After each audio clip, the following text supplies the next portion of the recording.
Some other terms for Hokum are BS, hogwash, hooey, poppycock, and probably my favorite, twaddle. Director Damian McCarthy, the Irish filmmaker who gave us the surprisingly creepy films Caveat and Oddity, now gets to torment Adam Scott in the folk horror Hokum. And why does McCarthy have such a thing with creepy rabbits?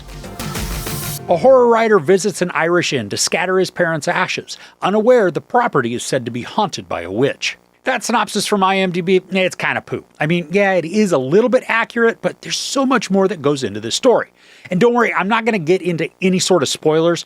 I went into this without seeing any trailers, so I will keep that same sort of expectation to not spoil it for you. So we've got Adam Scott as Ohm, this writer who travels to the quaint hotel in Ireland where his parents had once vacationed in order to spread their ashes. Now, right from the get-go, Ohm, he's not a personable character.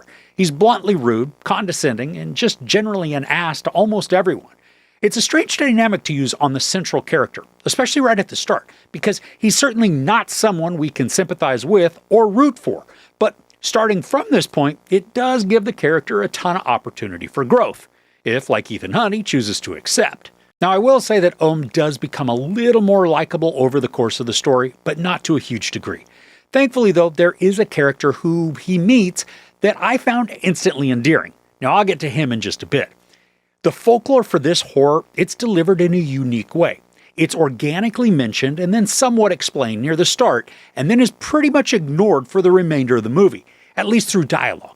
Instead of the narrative constantly revisiting the tale so that we can never forget about its presence, the storytelling treats the audience with intelligence and respect, and then figures we're smart enough to put the pieces together as they unfold, not needing to pop in every few minutes to say, hey, remember that creepy thing somebody was talking about? This approach actually made the whole atmosphere more enveloping and engaging, because while the background permeates the story flow, there's a mystery that's also taking place.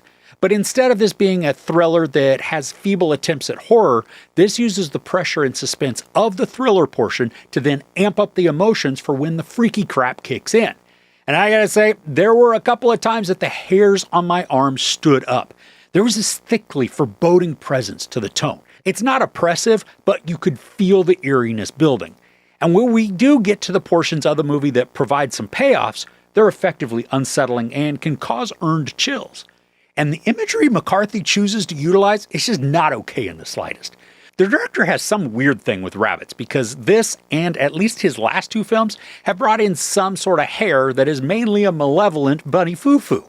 I think it's great. Also, the frightening visuals, they're not overused, so they maintain their effectiveness, appearing at key moments to make us eke out some poo before slinking back into the shadows for another round of, hey, let's make people not want to close their eyes ever again. Now, that being said, though, I was disappointed that the movie stooped to using jump scares, complete with musical stings to create this manufactured fear. And I'm not saying that I didn't jump at some of them, but with all of the uneasy world building, it just felt cheap to use this horror crutch.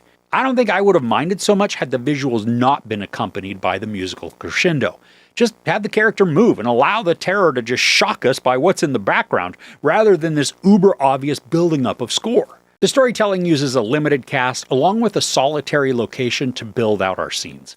A quaint but creepy hotel in the middle of a forest, seemingly odd staff at the hotel, and then the aura of forbidden allure thanks to a prohibited area of the hotel. All of these work together to make us believe that something cagey and potentially untoward is going on inside. Maybe there is, but the actors sell the make-believe and effectively cast the appropriate pallor to that tone. And while each of the characters does add intrigue, suspicion, strangeness, even kindness, there's one who stood out as exceptional, becoming a sort of hero to our story, especially with the lack of heroic qualities displayed by Ohm. David Wilmot plays Jerry. He's a stoned Zach Galifianakis-looking hermit kind of guy living in the woods, drinking his magic milk, and just kind of keeping to himself. Now, he's got a soft and laid-back demeanor. Probably some of that's due to just the drugs that he's continuously ingesting. Still, though, he's somebody full of compassion and concern, and he is the character we root for despite some of his oddities. And Jerry plays the part of the fool for this story, where he's discounted by everybody just because of his appearance and life choices. But in reality, he's the one who sees the truth and then tries to get others to see it as well. And Wilmot embraces the characteristics perfectly and then creates someone indelible, While he's not the central character within the story, he is certainly the majority of its heart. Now, I appreciate that the storytelling doesn't drag itself out unnecessarily. This is an hour 41, and at no point did I get antsy or bored. The only reason for any squirming in my seat was just thanks to the creepiness. The plot continuously gives us enough content to progress the tale efficiently, but also doesn't rush through areas that are essential for building dread. When the final act of the movie arrives, it's a pulse-pounding scenario that employs suspense, terrorizing imagery, subtle nightmare-fueled background movements, and then an extreme mounting apprehension. The surroundings, they become claustrophobic and wickedly dark, illuminated only slightly by these few and far between warm lights. And the whole tone grows progressively freakier, giving us both the payoff for the mystery that led us here, along with that skin-tingling horror that's just been teased throughout. So all in all, Hokum is a solid, freaky folk horror that doesn't beat us over the head with its lore, but creates an unsettled atmosphere filled with some mystery before unleashing the full fright of its terror. Adam Scott is excellent as the abrasive and caustic protagonist, crafting a persona that's easy to dislike, but also someone who manages to capture a little bit of warmth. David Wilmot is the standout, bringing heroism and wisdom to a character typically dismissed as a fool.